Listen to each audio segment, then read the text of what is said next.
Tarde, todas e todas. Nós vamos dar início a mais um Debates Remirabete, nesse segundo ano em que a Rede de Monitoramento Interdisciplinar da Reforma Trabalhista e a Associação Brasileira de Estudos do Trabalho se uniram para realizar uma série de debates em torno das questões candentes do mundo ou dos mundos do trabalho. Hoje é com muita alegria, muita honra e muito prazer que nós teremos um debate sobre o trabalho, a sobrevivência e o direito à vida, a saúde dos trabalhadores e as trabalhadoras no contexto da pandemia.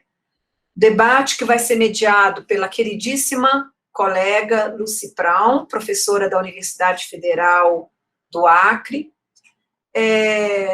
o queridíssimo professor e colega René Mendes, do Instituto de Assuntos Estratégicos? Estudos avançados. Estudos avançados da USP, e a grande liderança, coordenador da Frente Ampla em Defesa da Saúde dos Trabalhadores e das Trabalhadoras, e a colega, queridíssima também colega, que eu conheci há pouco tempo, mas que trabalhamos juntos, né, juntas na Frente Ampla, que é Tanise Galon, professora da Universidade Federal do Triângulo Mineiro, tá? Hoje, né, o nosso debate, que tem o tema, né, da saúde dos trabalhadores, o direito à vida, né, e a questão da sobrevivência, homenageia, né, a todas as mais de 35 mil, a todas as famílias, né, e as mais de 350 mil vítimas, né, da Covid-19 em nosso país. Há muitas maneiras de se fazer homenagens, mas o debate, o enfrentamento, né, teórico e político das razões que têm levado a esse desastre, me parece uma tarefa, né, e um motivo mais do que especial. Então, debatendo, discutindo os desafios da saúde dos trabalhadores e das trabalhadoras que nós, então, homenageamos as vítimas da Covid-19 no Brasil. Eu passo, então, a palavra para Lucy Praun, que vai fazer a mediação, né, e conduzir não só as apresentações dos queridos colegas, mas também o debate. Muito obrigada e um abraço. Boa tarde, pessoal. Primeiro, dizer que é um prazer estar nessa atividade da ABET, junto com a Remi, e que o Renê já conheço já há algum tempo, a Thaisa nossa, eu errei seu nome, Thaisa, não é Thaisa, é Tanise. A Tanise eu estou conhecendo hoje, mas não tenho a menor dúvida, eu dei uma olhada no seu currículo, até vou ler brevemente o currículo dos dois, andei passeando ali num blog que você alimenta, então não tenho a menor dúvida de que vai ser muito bom escutá-la nessa atividade de hoje. Eu vou ler um resumo do currículo dos dois e já passo imediatamente a palavra para eles, para que a gente não perca tempo e possa escutá-los, né? Primeiro, a da Tanise, né? A Tanise Galon é enfermeira, graduada pela Escola de Enfermagem de Ribeirão Preto, da Universidade de São Paulo, é doutora em ciências, com pesquisa na linha de saúde do trabalhador, do Programa de Enfermagem Fundamental da USP, integra a Rede de Enfermagem e Saúde Ocupacional, a Rede ENSO, atualmente é professora adjunta do Departamento de Enfermagem na Assistência Hospitalar da Universidade Federal do Triângulo Mineiro, é responsável pelo blog Lâmpada, Ensaios sobre Saúde, Trabalho e Enfermagem pelo Projeto Extensão Mente Aberta. Esse blog que eu andei passeando nele hoje pela manhã. O René Mendes é médico, especializado em medicina do trabalho, mestre e doutor em saúde pública pela USP, livre docente em saúde pública pela Universidade de São Paulo, professor titular de medicina preventiva e social da Universidade Federal de Minas Gerais, foi professor assistente doutor da Unicamp, professor visitante de saúde pública em Johns Hopkins University, em Baltimore, Estados Unidos, entre 83 a 2014, professor titular de Medicina Preventiva e Social da Faculdade de Medicina de Belo Horizonte, e além de diversas publicações, é o idealizador, organizador e principal autor do Dicionário de Saúde e Segurança do Trabalhador, lançado em 2018 pela editora Proteção. Foi presidente da Associação Nacional de Medicina do Trabalho, né, por 2 mandatos, né?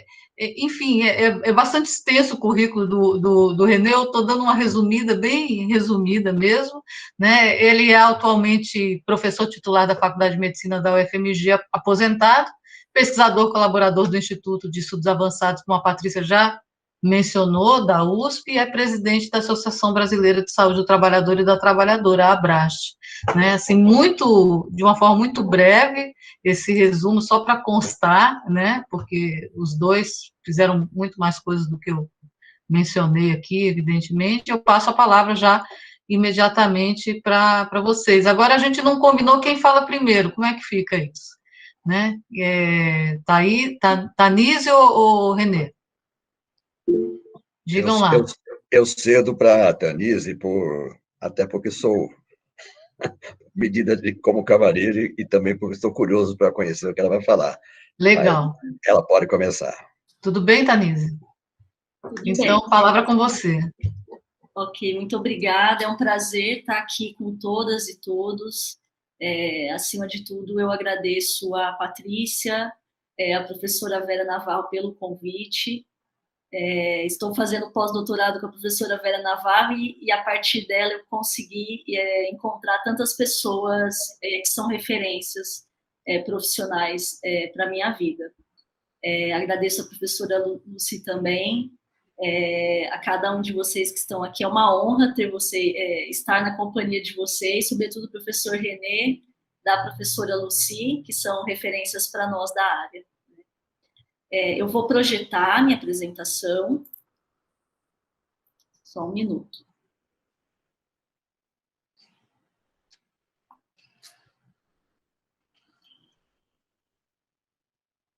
Peço, por gentileza, caso vocês consigam ver, que vocês me sinalizem.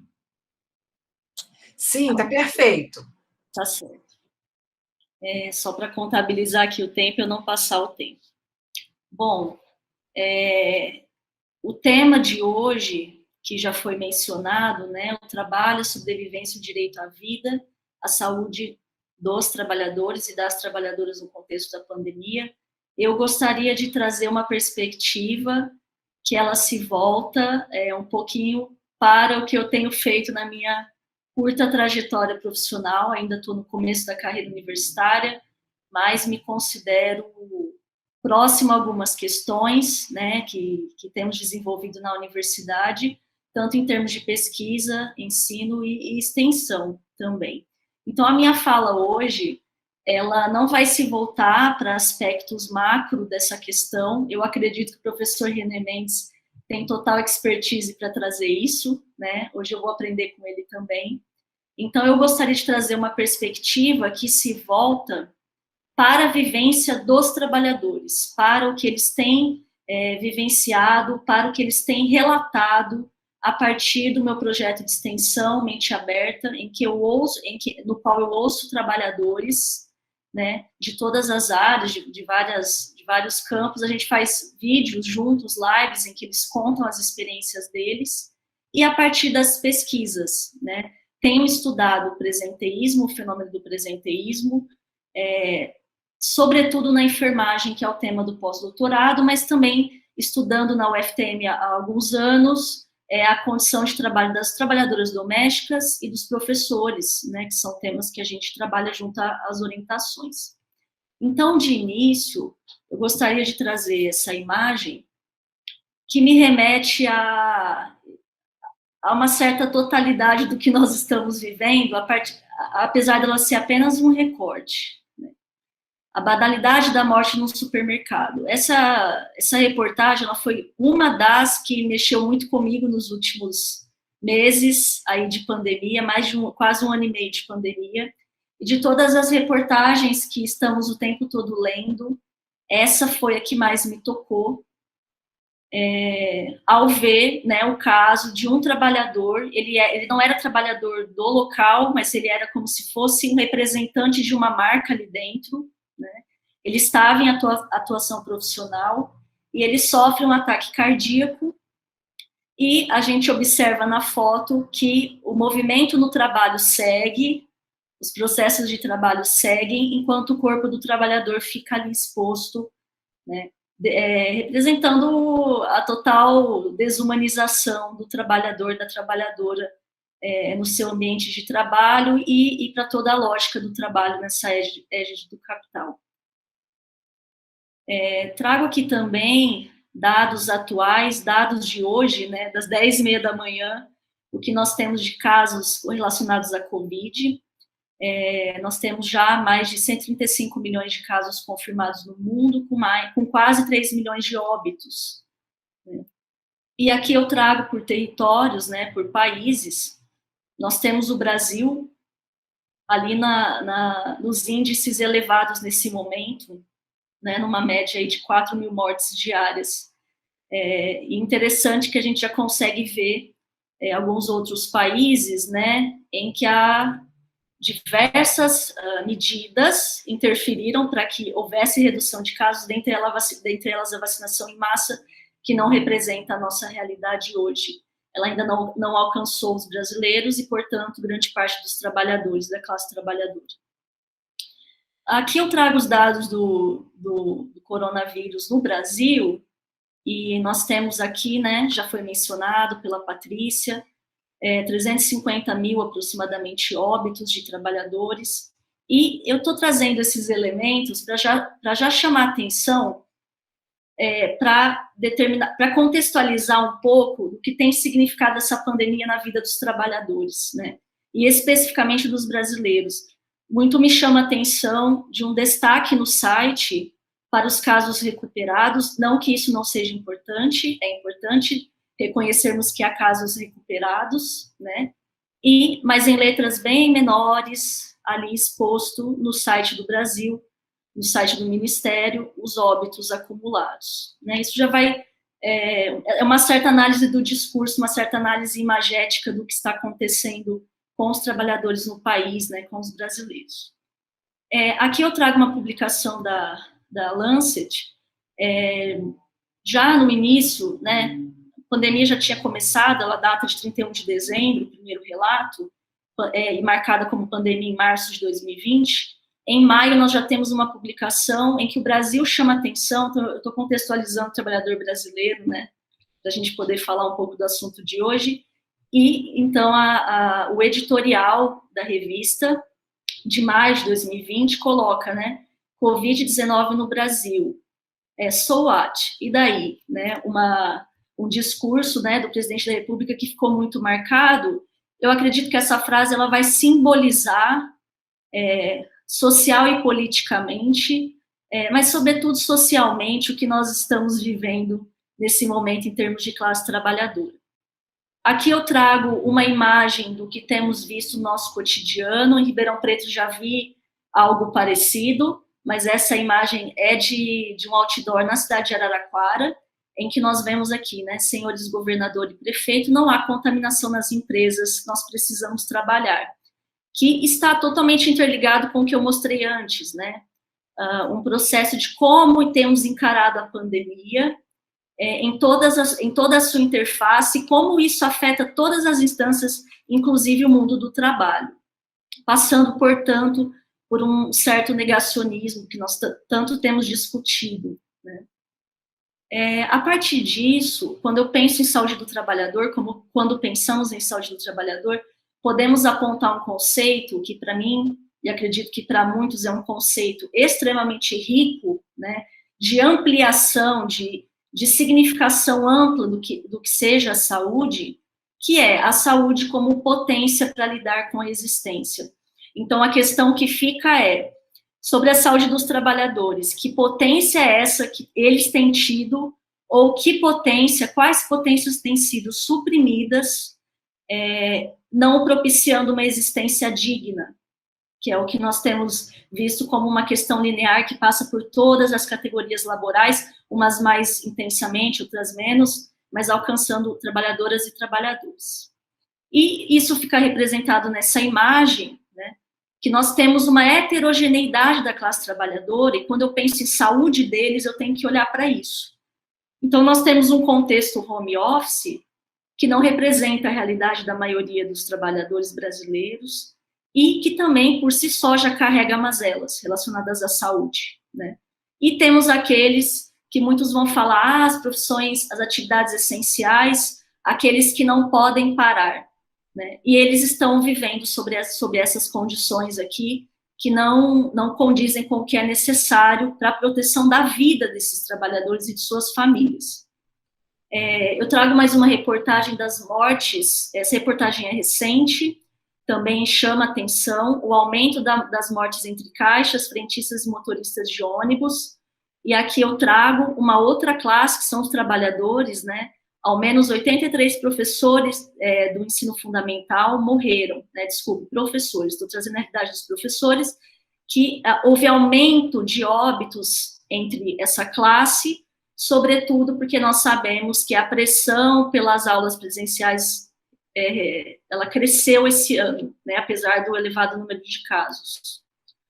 Aqui é um panorama, não é possível em tão pouco tempo, né, explicar e elucidar tudo isso, mas são como palavras-chave do que tem se exaltado, se intensificado aos trabalhadores nesse momento de pandemia, nesse contexto pandêmico. É importante dizer que todas essas mazelas, elas já são históricas e crônicas, mas elas ganham força. Então, o aumento da informalidade, o aumento do desemprego, né, aqui eu já destaco, há dados importantes sobre redução da carga horária de trabalho, de salários, muitos trabalhadores sofrendo com essas estratégias aí de mercado, a uberização chegando, indo além do próprio Uber, né, alcançando professores, alcançando enfermeiros, alcançando outras classes, a terceirização, o infoproletariado e o cyberproletariado, tão comentado pelo professor Antunes, né, e outros autores. Temos que destacar a reforma previdenciária e trabalhista como questões que já vinham precarizando absurdamente a saúde dos trabalhadores, com o desmonte, né, das medidas de proteção e segurança no trabalho. Nós observamos, apesar de todas essas fragilidades, um aumento de exigência por produtividade e desempenho, numa lógica de gestão por metas, e situações em que vemos uma coerção dos trabalhadores para evitar estratégias de luta coletiva. Então, é um enfraquecimento dos trabalhadores. Em termos de saúde, palavras-chave que gostaria de citar sobretudo, o que é mais radical, o sofrimento mais radical, adoecimento e morte no e pelo trabalho, como no caso da Covid, né, até este debate é uma homenagem a essas pessoas que perderam suas vidas e aos familiares enlutados, né. O desgaste mental, que é uma questão que aparece muito forte nessa pandemia, os estudos têm apontado um aumento do sofrimento mental na população geral e em determinadas categorias de trabalho, que eu vou comentar. As medidas de proteção à saúde dos trabalhadores têm tido um foco em estratégias individuais e protocolares em alguns contextos. Aqui eu digo, sobretudo, sendo enfermeira, e sei que haverão ali trabalhadores da enfermagem que vão assistir, vão concordar comigo, assim como as pesquisas legitimam isso. Muitas medidas voltadas em ações muito protocolares que responsabilizam o próprio trabalhador pelo seu adoecimento, em detrimento de olhar o processo de trabalho e o processo de produção como gerador de adoecimento, além dos determinantes socioculturais, políticos que nos abatem. A saúde, o assédio moral no trabalho, um aspecto que tem sido muito destacado, mesmo no trabalho em home office, né? Inclusive em professores, isso tem sido muito comum nas nossas pesquisas. O presenteísmo, né, o fenômeno de ir trabalhar mesmo doente, até acredito que é importante estudarmos o presenteísmo nessa lógica da pandemia, porque há muitos trabalhadores adoecidos em casa, não podendo se afastar, né, já não estão em trabalho presencial e vão trabalhar mesmo doentes. O presenteísmo também tem sido muito comum na enfermagem. Tá? Cobertura vacinal incipiente, eu acho que isso eu não preciso nem desenvolver muito, porque é de ciência, de que o Brasil tem lutado muito para uma cobertura vacinal digna para os brasileiros, por diversos fatores. A desvalorização desses trabalhadores, a captura da subjetividade, aquilo que o professor Giovanni Alves discute muito, né, de como trabalhadores têm sido cooptados, e a gente vai ver ali nas falas que eu vou apresentar, sentimentos de culpa que eles mesmos têm, sofrimento moral no trabalho, né, e a solidão dos trabalhadores. De tudo isso da saúde, eu gostaria de destacar os aspectos da saúde mental, sobretudo porque eu sou uma enfermeira que atua na psiquiatria, né, estou finalizando minha especialização em saúde mental, então saúde mental e trabalho é uma área que eu tenho me debruçado, aprendido bastante, feito algumas pesquisas. Então, a Covid-19 e a saúde mental tem sido tema de estudo dos grandes pesquisadores, né, e temos aí um dado atual, né, um estudo publicado na Lancet, com mais de 230 mil pacientes, que mostrou que 1 em cada 3 sobreviventes da Covid-19 vai desenvolver um distúrbio cerebral psiquiátrico, né? Então, dizemos aí como uma onda de sofrimento mental, né? Claro, tomando todo o devido cuidado da não medicalização da saúde mental, de saber olhar ela dentro de uma perspectiva ampliada, mas sabemos que o sofrimento mental tem aumentado na população, isso não é diferente nos trabalhadores. Aqui eu mostro uma imagem que veio do meu trabalho da tese de doutorado, né, orientado pela professora Maria Helena Marziali. Foi um trabalho muito significativo para mim, para a minha vida, e eu trouxe essa imagem só para dizer que eu acredito que esse tema de hoje que estamos trabalhando, ele é teoria imediata na fala de cada trabalhador, né, embora nós aqui do meio científico estamos sendo a voz, né, e até parabenizo a Beth, porque as estratégias são sempre de dar voz aos próprios trabalhadores. E essa foto é significativa para mim, porque quem a fez foi um catador de materiais recicláveis, e ele comenta, é a Sandra, que é um nome fictício, ela comenta o porquê que ela fez essa foto. Então, ela diz que ela quis focar no prédio e no catador. E aí, só para resumir, né, tanto faz o empresário estar lá em cima, como também o catador, porque é um serviço digno. Para que ele chegue lá em cima, o catador está aqui embaixo. Então, os trabalhadores, independente das suas condições socioeconômicas e outros fatores, eles têm total consciência dessa lógica opressiva do capital sobre eles, né? E como diz Vincent Valla, o conhecimento popular é teoria imediata. Eu acho que isso, eu queria deixar claro aqui, expressar essa fala dele, no sentido de que os trabalhadores, eles representam muito bem aquilo que eles estão vivendo. E aí, portanto, para minha fala caminhar ali não quero passar o tempo, falta 5 minutos, creio eu, mas, por favor, me interrompam, se for necessário. Eu trago aqui... Isso mesmo, fica tranquila, Tanise. Tá bom, obrigada, Luci.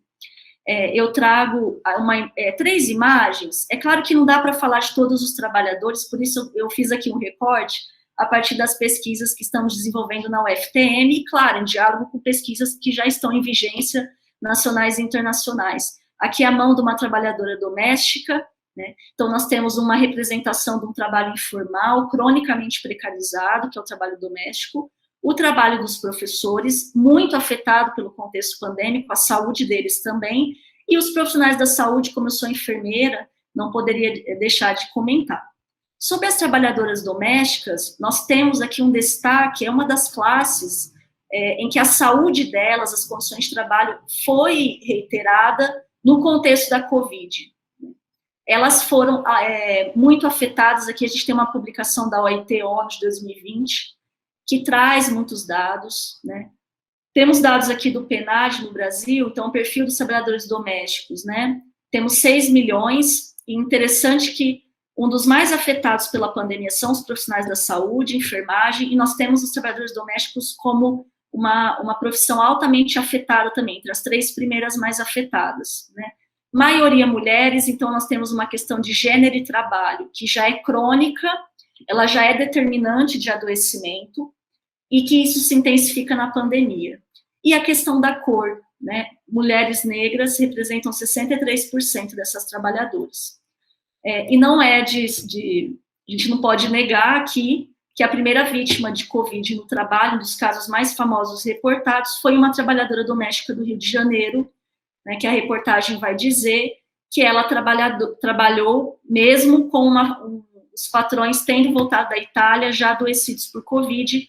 Ela foi uma das primeiras pessoas a morrer por Covid, isso ser divulgado no país. Então, isso representa uma questão muito importante da relação trabalho-saúde, né, sobretudo na pandemia. O caso da Madalena, né, que é uma trabalhadora doméstica que viveu em condições de escravidão, isso foi descoberto aí em janeiro desse ano, foi muito divulgado, uma trabalhadora sem remuneração, sem férias, né, privada de liberdade. Então, o que eu quero dizer com isso? Que com a pandemia há um agravamento de uma precarização que já é histórica, crônica, que está relacionada com a escravidão. Nós temos até um retorno, muitas publicações da literatura interessantíssimas. Nós temos o Torto Arado, do Itamar Vieira Júnior. Nós temos obras que estão sendo retomadas, revisitadas, né? Como Abdias Nascimento vai estudar o racismo. Então, a gente consegue ver como o trabalho ele está permeado por determinantes muito amplos e que a pandemia desvelou a partir dos relatos particulares que temos encontrado aí no nosso cotidiano, nas publicações. As domésticas, né, perda de postos de trabalho, sem EPIs, trabalhando em condições inadequadas, com patrões com sintomas. Os professores, nós temos relatos, eu trago aqui do Sindicato de Professores do Ensino Oficial do Estado de São Paulo, a notificação de casos, isso data de 7 de abril, a publicação é recente, né? Temos aí já 2.356 casos de professores do ensino do Estado de São Paulo contaminados, com 66 óbitos, né? E aqui alguns relatos que eu tenho identificado nas pesquisas, sensação, os professores, aqui eu coloco fala de professores, né?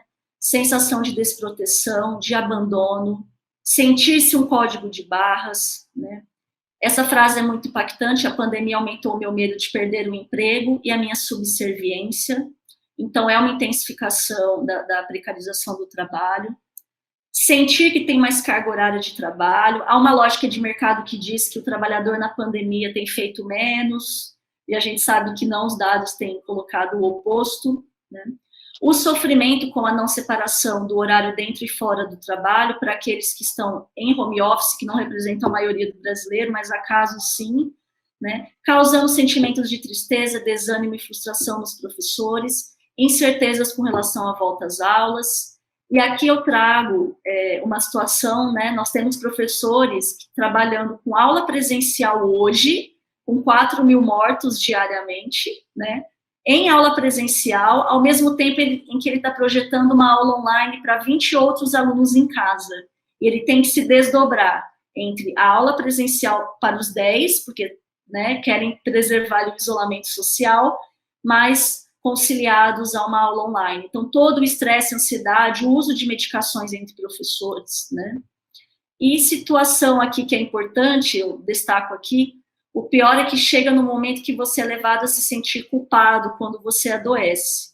E até que você percebe que o grupo todo também está se indignando com essa situação de trabalho presencial. E isso tem acalmado. Eu achei essa fala interessante de um trabalhador, professor, que teve Covid e ele foi culpabilizado pela própria empresa educacional, dizendo que, indagando se ele realmente estava se cuidando ou não. Sendo que a fala dele eu peguei a Covid a partir do momento que eu comecei a trabalhar presencial. Então, o trabalhador sendo culpabilizado por uma coisa que tem sido causada pelas organizações do trabalho, né? E, por fim, a enfermagem. Temos hoje 52 mil, aproximadamente, mais de 52 mil casos de profissionais da enfermagem contaminados pela Covid e 743 óbitos. temos morte de um profissional da saúde a cada 19 horas no Brasil, tá? E o Brasil representa 1/3 das mortes de profissionais de enfermagem por Covid. Aqui é uma imagem simbólica que nós vimos na pandemia, as homenagens aos trabalhadores, ao mesmo tempo que o Corém, né, São Paulo, ali junto ao Conselho Federal de Enfermagem, tem repudiado a violência que estamos sofrendo. Há profissionais sendo violentados física e verbalmente nos seus espaços de trabalho. Para finalizar com as falas da enfermagem, que é a minha categoria, né, de trabalho, temos uma fala muito forte de um trabalhador que ele coloca: a enfermagem no Brasil, o hospital hoje no Brasil, virou um comércio da saúde, um comércio da morte. Então, essa é uma fala muito profunda desse sofrimento que esses trabalhadores estão vivenciando, né? Além da falta de equipamentos, de não serem tratados como seres humanos que precisam descansar, né, assim como todos os outros, medo de perder o emprego. Essa fala é muito forte: trabalhar é todo dia um encontro com a morte. Essa é a situação que os profissionais da saúde estão vivendo, né? Uma desumanização, tratados como se não tivessem sentimentos nem limites, a ponto de se indagarem: continuo na área ou não? Então, vivemos hoje uma coisa que já vinha acontecendo, que é o aumento do desejo de abandono da profissão pela área da enfermagem. Isso é uma coisa que a enfermagem tem estudado e isso tem aumentado na pandemia, tá? Tendo impactos psicológicos, depressão, utilização de medicamentos entre profissionais da enfermagem. Isso é o que nós temos descoberto ali nas pesquisas, tá? Por fim, todos os trabalhadores têm relatado que a crença em notícias falsas, né, toda a influência cultural de não valorização da pandemia influencia no comportamento da população, que por si influencia no adoecimento desses trabalhadores mais expostos a populações que não utilizam as máscaras, não distanciam. Então, todo esse panorama sociopolítico, cultural que permeia o Brasil hoje já tem sido apresentado, né? Até cartas contra fake news o COFEM tem apresentado. Para finalizar, agora de fato, ainda acredito na possibilidade de mobilização desses trabalhadores que sabem reconhecer teoricamente o que eles estão vivendo e na realidade também. Greves aconteceram durante a pandemia, embora na pandemia, apesar da opressão, professores fizeram greve dos entregadores por aplicativos, profissionais da saúde. Então, por fim, os horizontes que eu aponto para a questão da saúde mental, e não eu, né, a partir de toda a construção teórica e social dos próprios sindicatos, do que a gente tem visto, né, para terminar, busquemos uma defesa da ciência, um combate às fake news, porque isso interfere lá na frente na saúde dos trabalhadores. O papel da universidade em ser mais acessível, em defender, em transformar socialmente a realidade dos trabalhadores, que eu acho que esse evento vai ao encontro disso. A defesa do SUS, né, não tem, eu enquanto enfermeira, enquanto cidadã, não podemos negar a importância dele nessa resistência da proteção dos trabalhadores. O fortalecimento das organizações de classe com o uso das tecnologias. Se as tecnologias vêm para o mal, vamos usá-las para o bem. Há greves, até greves virtuais acontecendo, elas foram importantes e podemos utilizá-las, né? Criar canais abertos e acessíveis para o diálogo, informar trabalhadores de seus aspectos legais de proteção. Muitos não têm acesso às domésticas, isso é muito comum, não saber realmente quais são os seus direitos, então temos que buscar isso, tá? Até trabalhadores, professores, todos. Há uma falta de acesso ao conhecimento, às proteções legais, e restaurar o direito à dignidade dos trabalhadores. Agradeço, desculpo ter passado aqui o tempo, e é um prazer estar aqui, e a seguir, daqui a pouco, nós seguimos no debate. Obrigada. Obrigada, Tanise. A gente que agradece a tua exposição, muitas questões aí que já estão aqui na minha cabeça, e deve estar na cabeça do resto das pessoas que estão acompanhando, e que a gente deixa para depois da fala do René. Então, quem tiver alguma questão para perguntar e não quiser mandar por escrito, já pode deixar no chat. Eu já vi que tem gente com a mãozinha levantada aqui, eu já vou anotar, e eu passo imediatamente a palavra para o René, para a gente não perder tempo. Vai lá, René, está contigo. Muito bom, muito obrigado. Boa tarde a todas e a todos. Eu estou em São Paulo, mas eu sei que este grupo todo está distribuído por esse país. Eu queria, antes de mais nada, agradecer o gentil convite que eu recebi através da professora Patrícia Vieira Trópia, pela ABET e pela Remir Trabalho, para participar deste evento esta tarde. Eu agradeço também a possibilidade de encontrar novamente a professora Lucy Brown, que tenho uma grande admiração e respeito por ela, e cumprimento também a Tanise pela fala que acabou de fazer. Eu estava ouvindo aqui a Tanise e disse, acho que não preciso falar mais nada, porque foi tão abrangente, tão profunda e tão bem conduzida, que realmente poderíamos parar por aqui.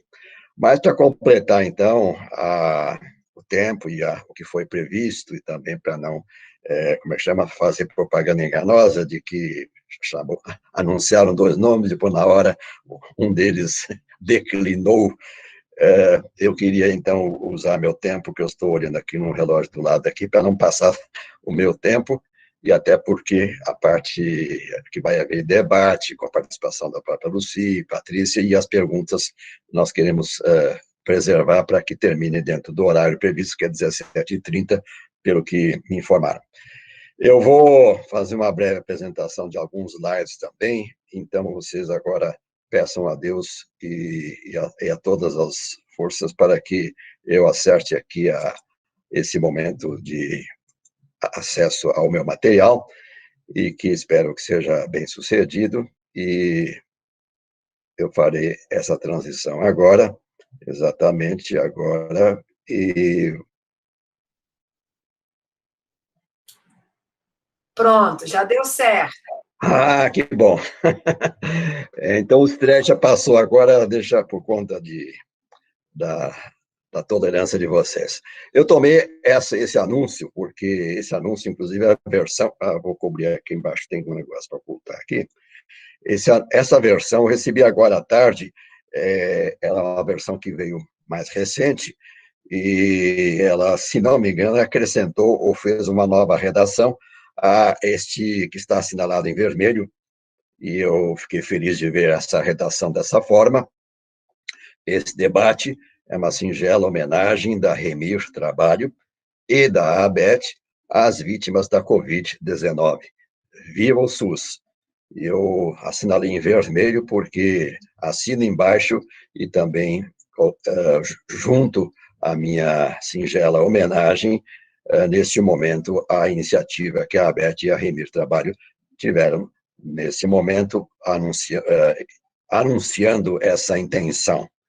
Eu vou dividir a minha fala em 3 momentos, dentro do meu tempo, e eu vou pedir, então, que vocês me acompanhem a partir da fala que foi feita pela Tanise, e eu vou começar realmente mais macro, mas tudo que ela falou está dentro do que eu tinha, vamos dizer assim, está dentro da abrangência do meu tema, e nós estamos em harmonia, embora não tivéssemos combinado nada entre nós previamente. Eu parto de uma premissa, de que a gravidade da tragédia atual, que já se arrasta por mais de um ano no Brasil, ela não se deve à virulência do vírus, por mais temido que ele seja, esse novo ou velho coronavírus SARS-CoV-2, ele não existe como uma entidade que toma decisões sobre a quem ele vai atingir. Temos que situar a pandemia, a Covid e a pandemia, do ponto de vista dos grandes, ou na perspectiva da determinação social, do processo saúde e doença, ou, nesta forma mais simplificada, dos chamados determinantes sociais da saúde. E, no caso da Covid, eu escolhi este modelo que eu vou seguir com vocês, cujo crédito se deve ao professor Daniel Nogueira Silva, da Universidade Federal do Sul do Pará. economista, até onde eu sei, e que desenvolveu, adaptou a partir de outros modelos essa proposta que eu conheci há pouco tempo, no começo deste ano, e que eu achei que ela sintetiza muito bem o que temos discutido em nossos meios, sobretudo sobre a gravidade da pandemia no Brasil. Se aplica eventualmente a outros países, mas já tem uma especificidade brasileira, e eu pediria que vocês acompanhassem aqui, nesse momento, lembrando que aqui estão 3 grupos de determinantes, os determinantes chamados conjunturais e sociais da vulnerabilidade, conjunturais e sociais, a Tanise falou culturais também, com certeza, nesse bloco à esquerda, depois nós vamos ver os outros, mas basta nós seguirmos aqui esses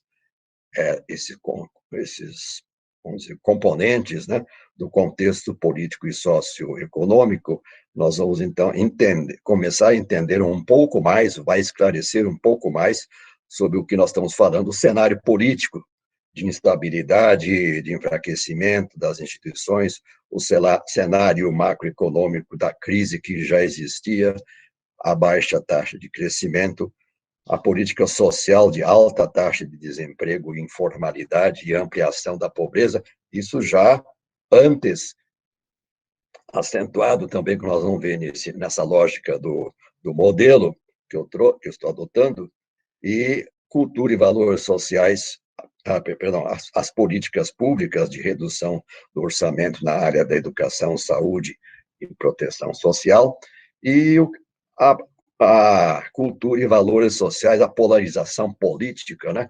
E o culto e a semeadura e a consagração da desinformação, que a Tanise também mencionou, das fake news e de outras formas de mentir, todas elas caberiam no guarda-chuva da chamada mentira deliberada e intencional, mas recebe uns enfeites aí para ser chamada de fake news.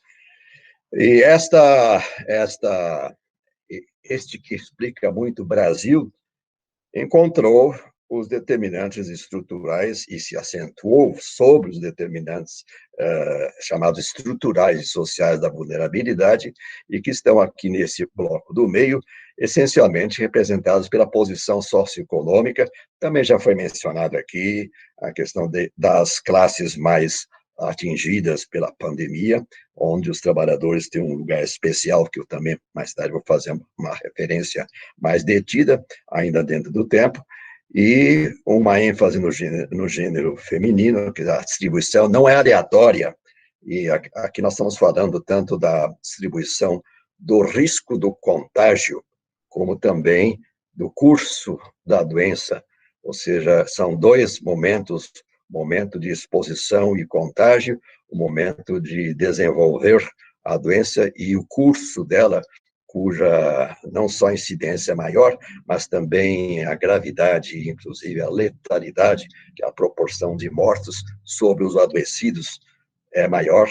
Portanto, são 2 componentes importantes, onde essa distribuição se mostra não aleatória, e sim determinada, socialmente determinada, também por educação, por ocupação, acentuado pela informalidade, pela baixa renda, e que vai encontrar, então, condições materiais, vamos dizer, agravantes, né? Agravantes, e aqui quem organizou essa proposta de lógica listou circunstâncias materiais como a questão da moradia e acesso à água, e a moradia, vou voltar a ela quando falarmos do fique em casa, da injustiça social, desta ordem de ficar em casa.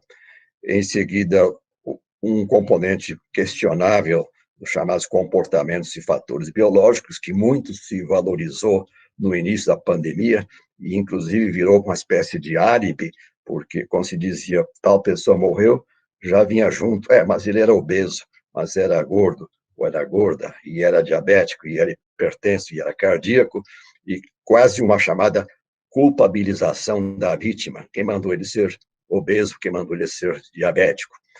E que também não é por acaso, são entidades, são são patologias crônicas socialmente determinadas também. E o acesso ao serviço de saúde também é prejudicado para esses mesmos grupos sociais que nós estamos nos referindo. E aqui à direita, por últimas condições de trabalho, aqui o autor, o professor Daniel Nogueira, escolheu estresse e ambiente de trabalho, mas poderíamos dar outras denominações com esse título, condições de trabalho. Em suma, e isso, então, vai impactar sobre a desigualdade que já existia. Portanto, desigualdade aqui, ela é condição, vamos dizer, determinante e agravadora, e a pandemia veio agravá-la mais ainda. O impacto sobre a desigualdade foi, então,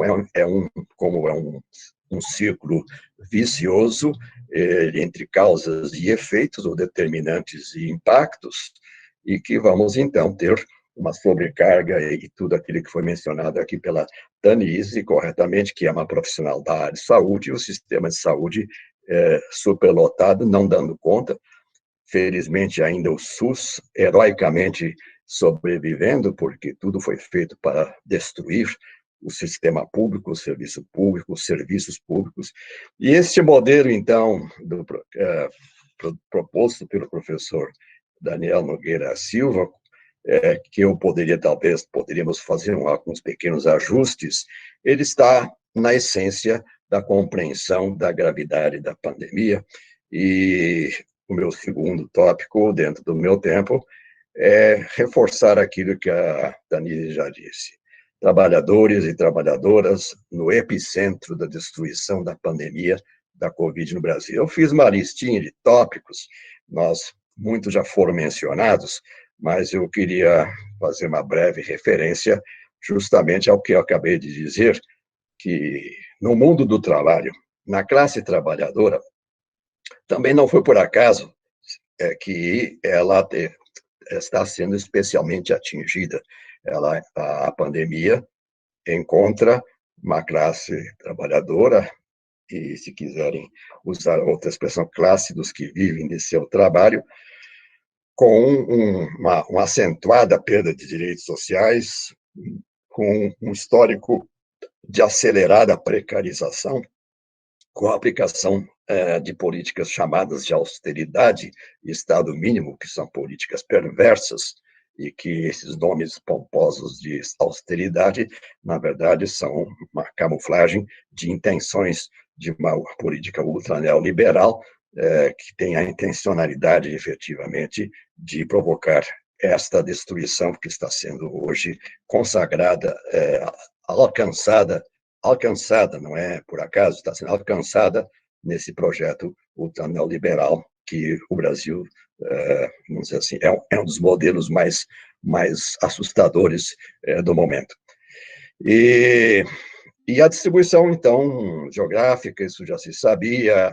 A grande questão que eu trago aqui, já até escrevi algumas coisas sobre isso, é que a ordem de ficar em casa, né, a principal medida sanitária correta, é o distanciamento social, o isolamento social, depois a quarentena em determinadas circunstâncias, porém ela é sanitariamente correta, mas socialmente e eticamente injusta porque ela acentua a desigualdade e a injustiça social.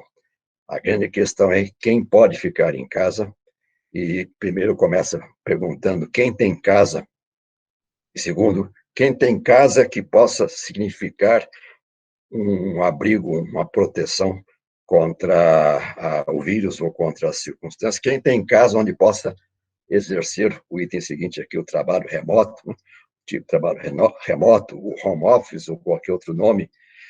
E nessa sequência que estamos aqui, nós vamos passar por uma questão que tem sido fundamental nesse exercício de análise da determinação social do processo pandêmico de Covid no Brasil, com os trabalhadores e trabalhadoras no epicentro, que é a questão de que muito se usou e muito se abusou do conceito da essencialidade, ou seja, do trabalho essencial, das categorias essenciais de trabalhadores e trabalhadoras essenciais, que parecia um título pomposo, mas mais serviu para obrigá-los a trabalhar.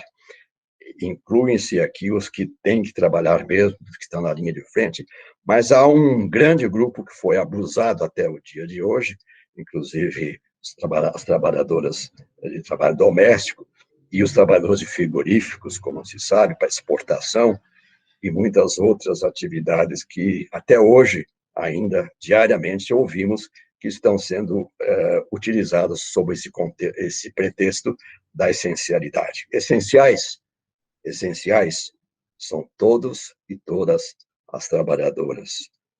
Porém, aqueles que têm que trabalhar por nós e para nós não podem fazer o que nós estamos fazendo, que é ficar em casa. E não são só os que estão na linha de frente da saúde, da educação, tudo que já foi mencionado aqui também pela colega que me antecedeu, mas os que vivem do trabalho diário, a grande porcentagem da informalidade e dos pequenos serviços, pequenos bicos e pequenos produtos que são feitos para diariamente poderem ser colocados à venda ou serem fornecidos e que obrigam as pessoas a sair. E isso obrigar a sair não é simplesmente questão de não ficar em casa, significa também o transporte público, sobretudo nas grandes cidades como São Paulo, onde eu vivo e trabalho.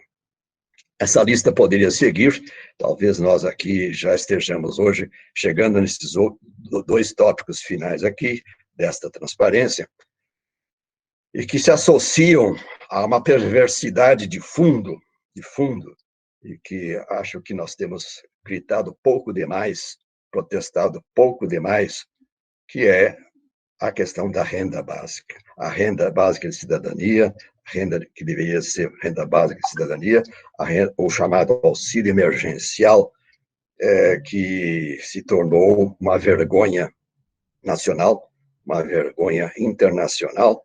Primeiro, os meses de intervalo desde o que foi pago o ano passado, e no ano 2020, e o que se começou a pagar vergonhosamente agora, nessa semana que inicia a semana passada.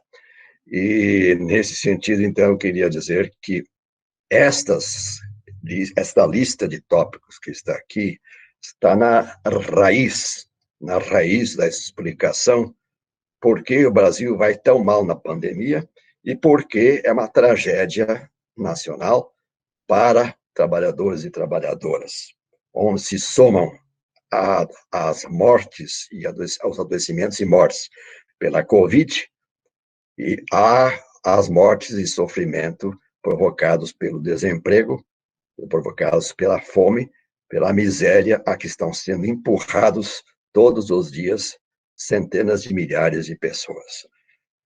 Nós estamos, sim, eu trouxe duas imagens aqui para já me encaminhar para o final da minha fala. Eu trouxe duas só. A ordem do fique em casa, ela é completamente diferente no estrato superior, já foi mostrado um pouquinho pela Danise agora há pouco, sobre a catadora, e que estava um prédio ao fundo, e eu estou dividindo aqui uma parte de São Paulo, a foto é do mesmo local fixo, mas os que podem ficar em casa e os que, primeiro, aqui esses têm casa, mas os que nem têm casa, ou os que têm casa, mas não podem ficar em casa. Então, esta é uma imagem forte para dizer da injustiça social das medidas sanitárias exigidas ou necessárias para o enfrentamento da pandemia e que atingem principalmente a classe trabalhadora. Essa foto que é impressionante e recente, também aqui de São Paulo, plataforma da CPTM, em possivelmente conexão com o metrô, não identifiquei qual das estações que é, mas ela é recente e é confirmada a autenticidade dela.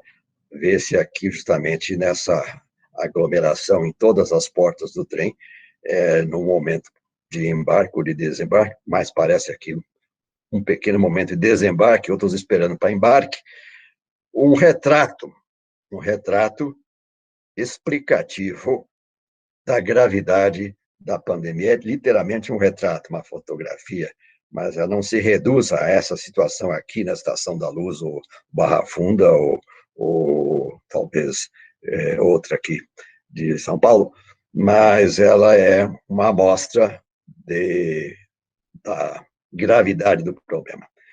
E eu, nos últimos minutos da minha apresentação, eu trago algumas provocações. Eu não tenho resposta, eu fiz na forma de perguntas, porque aqui à esquerda é o título do nosso tema: trabalho, sobrevivência e o direito à vida. São 3 temas de profunda importância. E as perguntas, eu pus aqui pautas prioritárias para organização, resistência e luta nossa e dos movimentos sociais, da classe trabalhadora, dos formadores de opinião, da classe política esclarecida e comprometida com os mais vulneráveis, enfim.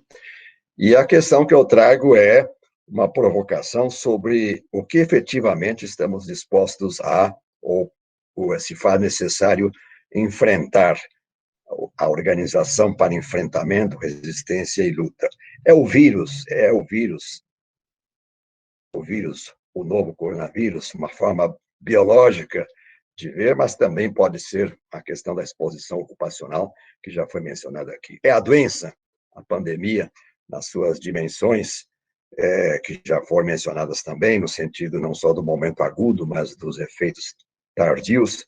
E eu coloco aqui também as condições de saúde. Esta é a pauta principal. Estão os trabalhadores adoecidos? Por que estão adoecidos? Como estão adoecidos? Hoje, elas já estavam antes, né? Durante a pandemia, muito se falou da pós-pandemia, e essa pós-pandemia ainda não chegou para nós, ou não foi construída ainda o suficiente para nós.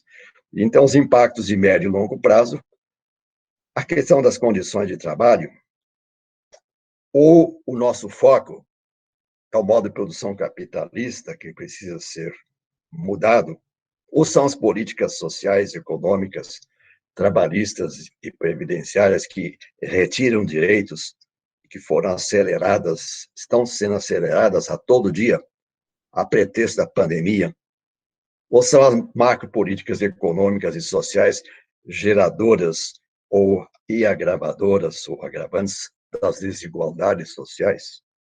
Ou é o Estado brasileiro malfeitor, o promotor de mal-estar social, o oposto de bem-estar social, que era o desiderato maior da Constituição de 88 e dos constituintes, em sua maioria, de 88, que era o Estado de bem-estar social. Nós estamos vivendo, não é de hoje só, mas a pandemia é uma expressão dramática de um Estado malfeitor, de um Estado promotor de mal-estar social. E a pergunta que eu lanço para nós mesmos é a agenda nossa.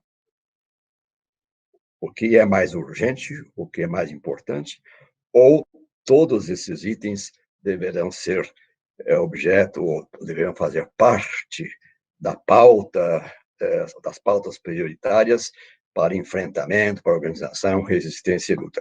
Obviamente não tem uma resposta, nem caberia, né? Nem caberia eu fazer prescrições sobre por onde devemos lutar, mas eu trago para compartilhar a inquietude, a ansiedade e a indignação que buscam ser canalizadas para a ação. Eu, dentro do meu tempo, vou parando por aqui. Espero que tenhamos oportunidade de complementar muitas outras coisas que o coração manda falar e que o tempo não permite, ou que o bom senso manda parar por aqui. Eu vou tentar sair agora daqui para voltar para vocês por outro caminho. Aqui estou. Agradeço, devolvo a palavra a Lucy e sigo na reunião, agradecido por vocês que acompanham até esse momento. Obrigado. Renê, foi um prazer te escutar e enfim, são tantas coisas, tantas questões levantadas, né? Eu já passo para a Débora, que é a pessoa que estava com a mão levantada, não está mais, mas aí pergunto depois se ela mantém a inscrição dela e a gente espera quem mais queira falar. Mas antes de passar para a Débora, né, fazer alguns comentários muito rápidos sobre a fala de vocês. O primeiro, que eu acho muito interessante, é essa característica que é típica do contexto do capitalismo atual e que se expressa muito claramente no mundo do trabalho, que é a ideia da individualização, né, que nossa, o nome da Tayane, é isso? Tanise, eu estou confundindo o tempo todo, você vai me desculpar, Tanise, eu preciso repetir, assim, várias vezes para memorizar. Não tem problema, desculpa. A culpa é dos meus pais com o nome. Com certeza, porque o meu nome é também essa coisa, assim, 10 vezes mais complicado que o seu, tá? Por isso que virou Lucy, porque, enfim... Mas a questão da individualização que vocês dois mencionam, né, ou seja o René coloca a questão da culpabilização das pessoas pela comorbidade, né, ou seja, então, em última instância, a pessoa foi a óbito porque ela tinha desenvolvido uma comorbidade que gerou ela ao óbito, ou a culpabilização por ter se infectado, né, será que você se cuidou direito, ou seja, essa característica muito presente no mundo do trabalho e que se expressa também, né, no contexto da pandemia, até porque, né, as mudanças no mundo do trabalho não estão desvinculadas das mudanças gerais do capitalismo, né, contemporâneo, né, então essa ideia da individualização é parte desse atual estágio do capitalismo. A invisibilização, a tentativa recorrente de invisibilizar o trabalho, né, de não colocar... É muito curioso como se discute tudo, né, e que, sim, faz sentido discutir, né, as outras questões também, né, a concentração em atividades religiosas, as festas, etc., ok, mas não se discute as concentrações geradas em função da demanda por trabalho, né, que, aliás, a foto que o René traz da estação de trem, né, sem comentários, não precisa nem se comentar, está ali, dada, claro, as circunstâncias do espraiamento da infecção, né? E a questão, daí eu queria levantar duas questões para vocês e já passo a palavra para quem quiser falar. Uma delas é sobre, junto com essa invisibilização do mundo do trabalho, é muito recorrente no discurso midiático a ideia dos heróis, né, que a mim tem irritado profundamente, né, porque a ideia de heroísmo, ela tira o debate sobre a classe, né, eles são heróis, não são trabalhadores, então não tem relações de trabalho, não tem direitos, né, não tem limite, porque são heróis, então vão trabalhar até morrer, porque há um heroísmo ali por trás disso tudo, né, então, como é que vocês pensam nessa história, até porque os dois são, um é uma enfermeira, o outro é um médico, então, duas pessoas que têm se usado muito essa expressão, né, para falar dos trabalhadores da área da saúde, essa ideia de heroísmo como característica principal, e, por último, o debate sobre a vacina, né, sobre esse processo que a gente está vivenciando recentemente, que é de privatizar o acesso à vacina, né, o que vocês têm a dizer em relação a isso. Eu pergunto se a Débora, que tinha levantado a mão em algum momento aqui nessa atividade, se ela continua por aí, e se era uma levantar de mão sem querer, ou se ela quer realmente falar, e tem aqui inscrita a Paula, que se a Débora não se manifestar, a gente já passa a palavra para a Paula.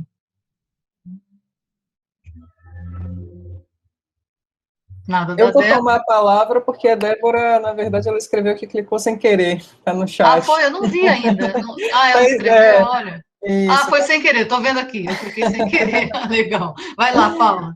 Isso. Na verdade, também eu acho que é menos pergunta, né, e mais considerações, que eu acho que são abordagens que a gente vai fazendo, mas eu achei muito interessante a questão da Tanise, né, trazer aqui a relação de como a tecnologia, entre aspas, essa coisa do bom e do mal, né, que a tecnologia pode assumir, E só lembrar um fato aqui, que é a primeira greve virtual aconteceu em 2007, né? Foi na IBM. Então, 9 mil trabalhadores da IBM invadiram a plataforma, à época que a empresa utilizava, com seus avatares, e impedia que houvesse passagem, né, dos empresários que estavam indo fechar negócio com a IBM para entrar nas salas virtuais. Então, você imagine, né? Então, assim, eu acho que essa é uma dimensão que a gente realmente não pode descartar, né? E, infelizmente, existe um discurso que sempre nos direciona para a reprodução do status quo no poder, que muitas vezes nos cega, né, para o quão amplo é o leque, né, de usos da tecnologia. Então, se ela é apreendida, é bem verdade, né, pelo status quo para a realização dos seus interesses, não é menos verdade que a resistência também pode perpassar por esse meio, né, e acho que isso não se resume à militância digital do ponto de vista das mensagens e tudo mais, mas de ações concretas no campo virtual, como foi esse caso da IBM, né? Então, achei bem bacana ter se trazido essa dimensão aqui. E no caso também, né, que o professor René também falou, a questão de como a gente tinha que ter aqui, né, a renda básica, o auxílio emergencial, né, ainda mais quando estamos diante de um país tão desigual. E aí o que é importante a gente colocar nos termos corretos, né, porque não é a questão do ter que trabalhar, né, quem não tem condições tem que trabalhar. Não, a gente tem que entender que existe o direito ao trabalho junto ao direito à vida, né, e que as duas coisas só fazem sentido se vierem juntos. O trabalho não pode ser instrumentalizado exclusivamente para a questão da subsistência, mas ele tem que ser mais do que isso para a existência digna, né, e a exposição a essa situação sanitária, de risco sanitário, né, e a imposição, né, de que o trabalhador seja exposto ao risco sanitário para continuar tendo uma renda, com toda certeza é uma das maiores distorções que pode haver, né, do ponto de vista do discurso de recuperação econômica e de sustentação da sociedade como um todo, né. Então, acho realmente importante a gente estar associando essas discussões, né, das consequências médicas reais que tem de óbitos, né, de engarrafamento nos hospitais, da ausência de leitos e de medicamentos, né, a essa ação em paralela, né, de organização da sociedade que tem que vir com todo essa construção de um aparato, né, econômico-social, para que as medidas de ficar em casa e de isolamento social possam ser efetivas, né? Senão, de fato, não adianta. A gente tem aglomerações dentro de casas, né? na periferia. Tem casas que quando você coloca que mais de 10 pessoas é aglomeração. Você vai na periferia, você tem casas onde é isso. E aí? A aglomeração está dentro de casa, né? Então, a gente tem que fazer um conjunto de medidas para minimamente tentar aqui dizer que estamos, de fato, né, combatendo o vírus, eu acho, a doença. É isso.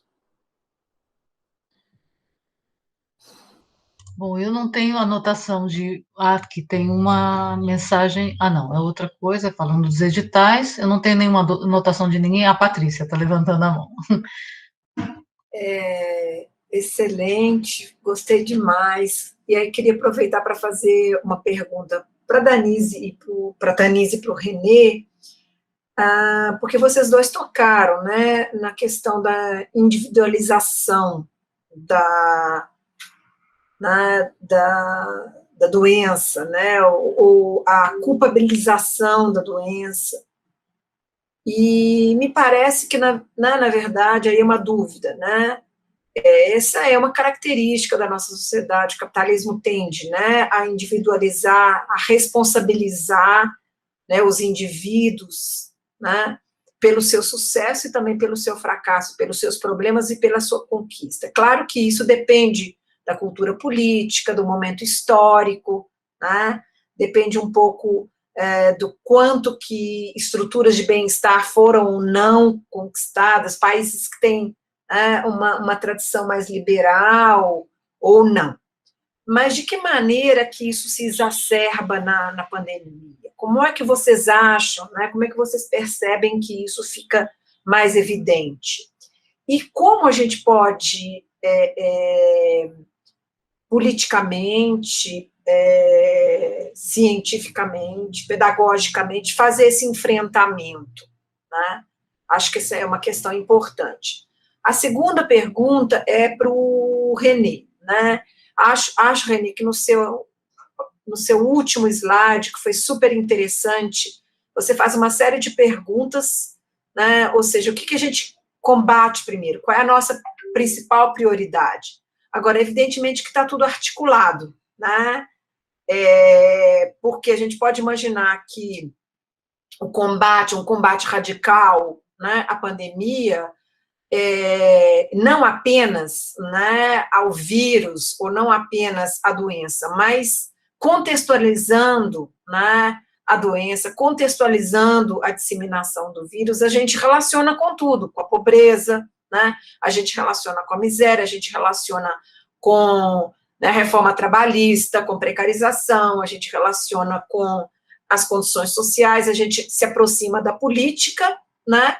Então, de certa maneira, o combate à pandemia, dependendo da forma como essa bandeira ela é levada, ela toca, ela fere, ela diz respeito diretamente, né, ao poder econômico e ao poder político, ou seja, ao governo Bolsonaro, né, e o modelo, né, econômico adotado por esse governo. Mas, muito provocada pela sua questão, seu último slide, eu fiz uma pergunta aqui, né, que a pandemia ela expõe, né, as múltiplas contradições, né, e aí eu então te pergunto, pensando no pós-pandemia, no que a pandemia revela, o capitalismo tem ainda alguma coisa para oferecer, né, para a humanidade, oferecer para os trabalhadores em termos de renda, de salário, né? Achei muito interessante porque é um debate que não está muito colocado, né, o debate de uma crítica radical e de que esse modo de produção, né, não tem mais nada para nos oferecer. Então, como você me provocou, eu devolvo a provocação no bom sentido. Obrigada. Bem, meu acompanhamento, não tem ninguém. Eu caí, voltei, fiquei sem o chat. Então pode ser que alguém tenha se inscrito, mas eu acho que não, né? Então eu passo para os dois, né? Podemos passar. Vamos a Tanise primeiro? Tanise. E depois o René. Tá bem? Com você, Tanise. Certo. Bom, Lucy, Patrícia, os demais, obrigada pelas colocações. Acho que instiga bastante o debate, né? Primeira questão que a Lucy colocou, a questão dessa percepção dos heróis, trabalhadores como heróis, né? Percebo isso, eu, enquanto enfermeira, sentimos na pele o que eu vou chamar de falácia desse discurso, que é a falácia do capital, né? De quando ele se isenta da responsabilidade dessa precarização crônica, histórica do trabalho, que a pandemia apenas agravou, ele utiliza de uma falácia e de uma benfeitoria falaciosa de dizer, por exemplo, que profissionais da saúde são heróis, né? Até projetei a imagem projetada lá no Cristo Redentor, né? Lembro de que no auge ali do início da pandemia, eu ouvi da minha sacada as palmas para profissionais da saúde, e o mais interessante é que muitos de nós chegamos a nos emocionar,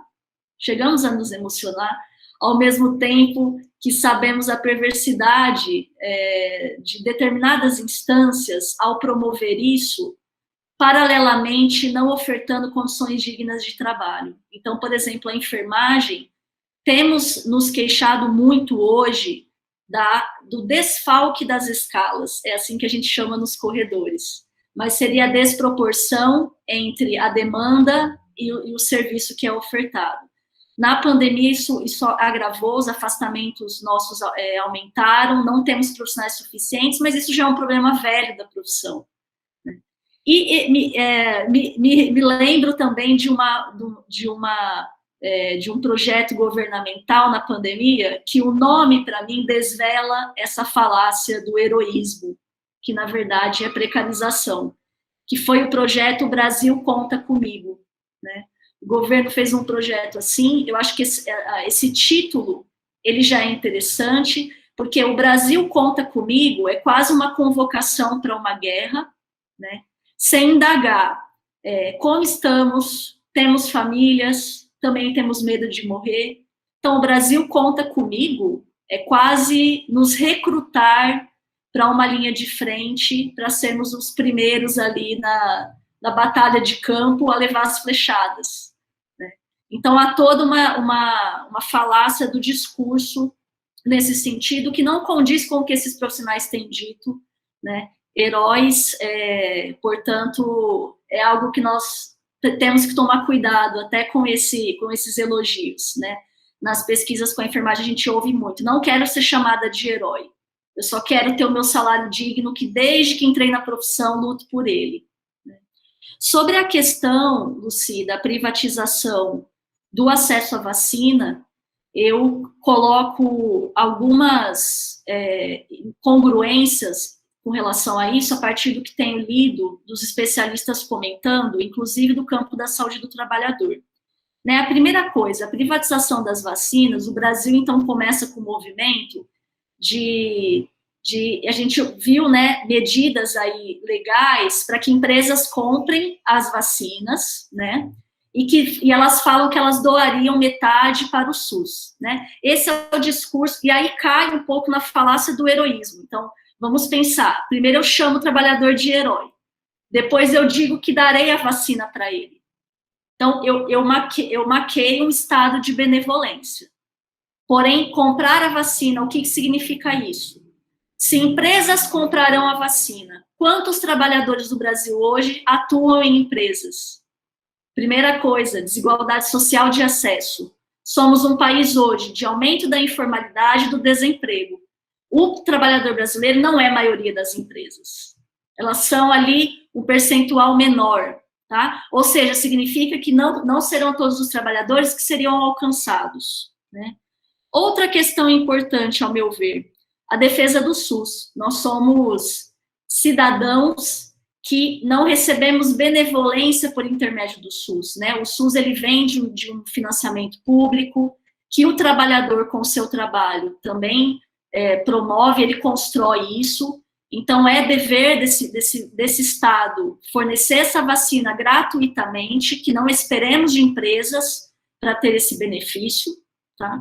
Acredito que essa medida, se for aprovada, você reduz a pressão pela vacinação de todos, é uma forma de reduzir, porque se as empresas vão, conseguimos o acesso, vamos comprar, diminui-se a pressão, diminui-se o acesso desses trabalhadores, é como se a gente fizesse uma medida para baixar a bola ali, para acalmar os ânimos, e nós não podemos fazer isso. Nós temos que brigar pela vacina gratuita, disponibilizada a todos, né? E um outro fato é que as empresas, essa política de privatização, ela tem, inclusive, demonstrado que essas empresas teriam menos barreiras para comprar as vacinas, alguns especialistas estão dizendo isso, porque quando adquirimos pelo SUS, é necessário todo um protocolo de aprovação, por exemplo, a aprovação da Anvisa, e esses empresários querem comprar essas vacinas diretamente, sem uma aprovação de determinadas instâncias. Por mais que eles digam, não, vai aprovar pela Anvisa, mas a lei ali está dizendo que eles estão querendo burlar e comprar diretamente. Então, finalizando esse ponto, num mundo em que não há vacina para todos, a produção não é para todos, tem um dado aqui, né, que 87% dos vacinados no mundo são de países ricos, do hemisfério norte, enquanto nos menos desenvolvidos, apenas 0,2% da população foi vacinada. Privatização, portanto, é escolher que quem tem dinheiro vai viver e quem não tem vai morrer. Então, sobretudo, esse ponto, para mim, é uma crise ética, porque não consigo imaginar, como ser humano, que estamos mercantilizando a sobrevivência de pessoas pela Covid, né? A morte ou a sobrevivência. E para finalizar, com a pergunta da Patrícia sobre a individualização e a culpabilização, né? A Patrícia colocou de que modo isso se acentuou na pandemia, né?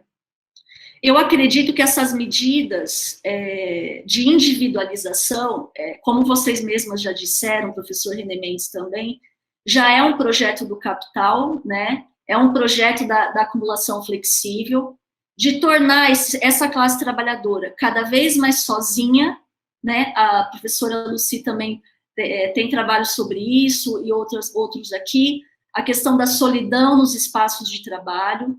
Então, todo esse esquema de competição, de promover gestão por metas, o que já vinha isolando esse trabalhador, individualizando ele, né, se acentua nessa pandemia, e eu acho que a pandemia desvela uma visão biologicista que nós ainda temos no campo da saúde do trabalhador quando a gente individualiza. Então, se eu individualizo, né, é fácil olhar para a pandemia e falar, portanto, a transmissibilidade é assim, ela acontece de pessoa para pessoa, pelas vias respiratórias, portanto, o que faremos? Vamos promover distanciamento, vamos usar máscara, numa visão, né, daquilo que o professor René Mendes, no seu trabalho clássico, que eu já li infinitas vezes, parece uma visão da saúde ocupacional, que a gente ainda está numa visão lá atrás, de que não estamos olhando os determinantes sociais de saúde, né, e doença, para entender que essa individualização, ela é também mais uma falácia, né, uma forma de não se responsabilizar por aquilo, pelas mudanças macro. Então, por exemplo, a enfermagem, nós não queremos só os EPIs que nos faltam, não é apenas isso, é isso também. Mas nós queremos o quê? Nós queremos um salário digno que há décadas não chegou até nós.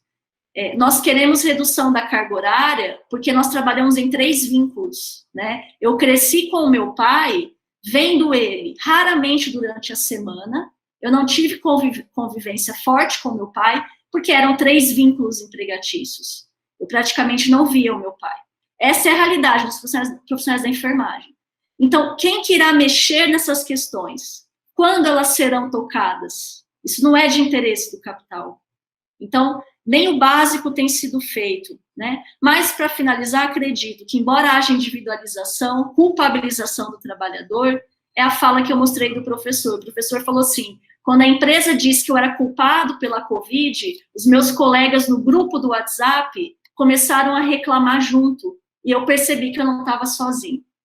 Então, é da individualização que há uma potência de coletividade dos trabalhadores. Tá? Nós temos que quebrar essa individualização, trocar essas experiências, compartilhar entre trabalhadores, usar as tecnologias, tentar usá-las a nosso favor, já que estão aí, fazermos os movimentos, as discussões para quebrar tudo isso. Tá? Desculpa me delongar. Obrigada.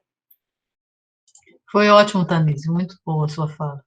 Vou passar para o René, para a gente depois partir para o encerramento dessa atividade, que tem até agora maravilhosa. René, está contigo. Obrigado.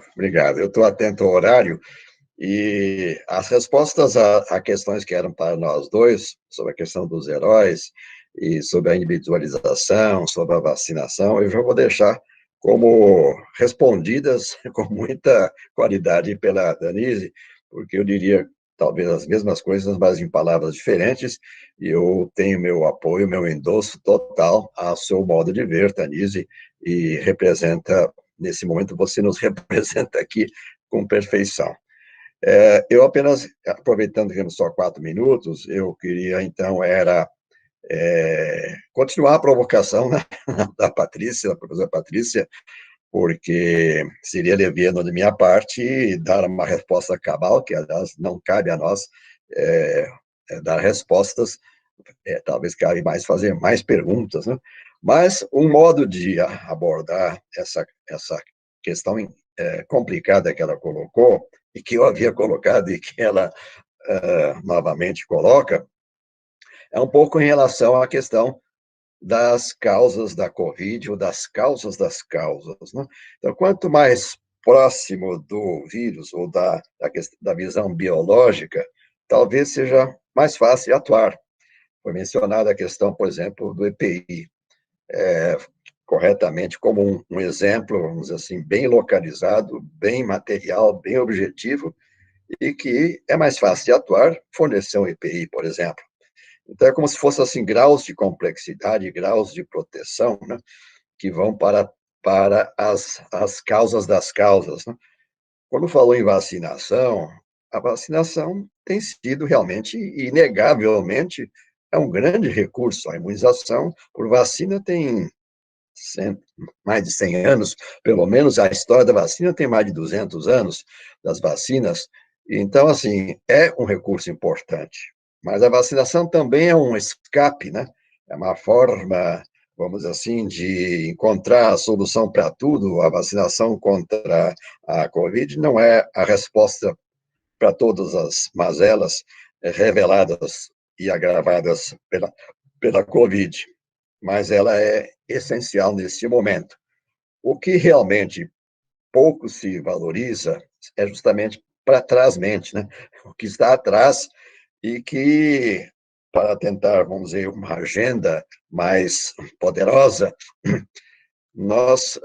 eu faria uma distinção agora. Se usarmos este modelo que eu adotei aqui para fins didáticos, que é dos determinantes sociais, no plural, fica até razoavelmente esperançoso, ou possível, né? Possível se pensar em que os determinantes, por exemplo, conjunturais, né, da atual situação do Brasil, possam ser transformados, possam ser mudados, por exemplo, com eleições livres, em que nós também aproveitemos para nos livrar, como foi mencionado aqui, o governo Bolsonaro, eu respondo também para nos livrarmos do governo Bolsonaro e nos livrarmos de outras autoridades da mesma estirpe, da mesma peste. E, porém, se formos desdobrar os pedaços, né, vamos atacar os fatores conjunturais, mas temos as raízes estruturais longas e históricas. Podem ser mudadas? Podem ser mudadas. E as questões materiais podem ser mudadas por processos políticos, né? As abordagens, por exemplo, abordagens históricas fossem da democracia, da social-democracia europeia, fossem as abordagens socialistas, vamos dizer, sem revolução, né? E de mudanças graduais, como conquistas para mudanças dos determinantes sociais. Se formos para o modelo mais radical da determinação social, como, vamos dizer, tendo na origem o modo de produção capitalista como raiz de todos os males, no caso, o adoecimento e morte, e como propõe, por exemplo, Jaime Breio, do Equador, e como são as propostas mais ousadas vamos dizer, do entendimento de determinação social como um processo, não fragmentando os diferentes determinantes, como a Organização Mundial de Saúde vem fazendo razoavelmente, vamos dizer assim, para não enfrentar a raiz histórica e de forma radical mudar o mundo. Então, se torna, obviamente, necessárias estratégias mais radicais. Então, eu queria dizer assim, quanto mais nós formos para as causas das causas, nós poderemos, eventualmente, obter conquistas por um processo político, digamos, até porque daqui não iríamos pregar a revolução, mas, digamos, por avanços e conquistas políticas, se nós nos organizarmos para tal. Então, assim, é mais fácil colocar um band-aid num pequeno ferimento, digamos, que fosse a abordagem biológica de tratar bem um paciente com Covid, do que, efetivamente, estancar uma hemorragia secular, uma hemorragia histórica, uma hemorragia agravada nesses últimos anos, e que não vai ser corrigida por band-aids. Terá que haver mudanças radicais e essas mudanças radicais estão na nossa pauta, e é isso que nos faz, como corretamente disse a Patrícia, nos faz rever, inclusive, posicionamentos nossos da sociedade brasileira e, principalmente, dos movimentos sociais, dos trabalhadores, dos sindicatos. Então, é assim, resumiria dizendo, se formos mais para os determinantes, vai ser mais complexo e demorado, mas não impossível, não impossível. Bom, o tempo já foi e eu vou parar, mas podemos continuar essa conversa, esse debate ainda por muito tempo.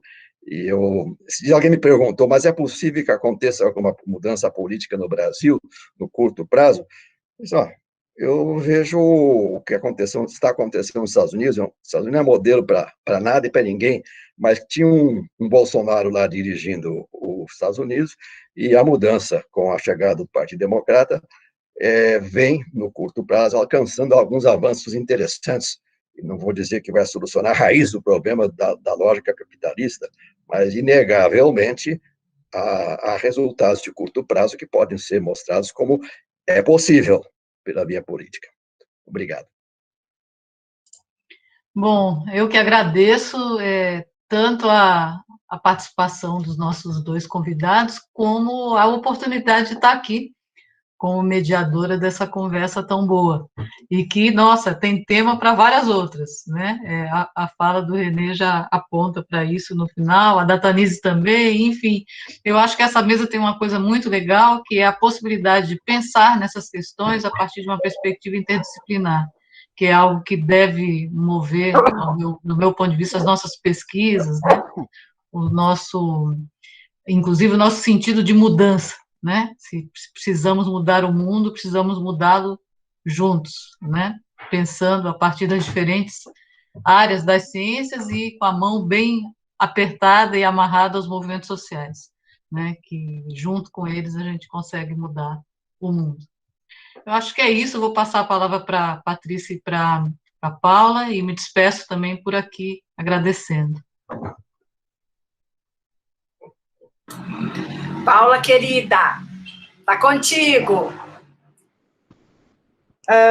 Na verdade, eu queria agradecer muitíssimo em nome, né, da Beth e da Reni. Para nós tem sido uma grande satisfação esse programa, né, justamente por conta desses diálogos interdisciplinares, que eu acho que abre muito aqui, é uma perspectiva crítica, né, sobre muitas questões do nosso país que passam pelo mundo do trabalho.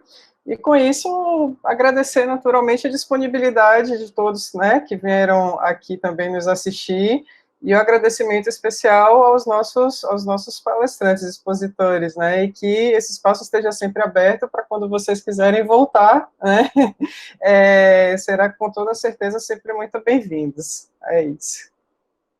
É isso, muito obrigada, Tanise, muito obrigada, Renê e Lucy, muito obrigada também você por mediar o debate, né? Nós temos a programação quinzenal, nos próximos dias, com certeza, vamos divulgar o próximo debate Remirabete.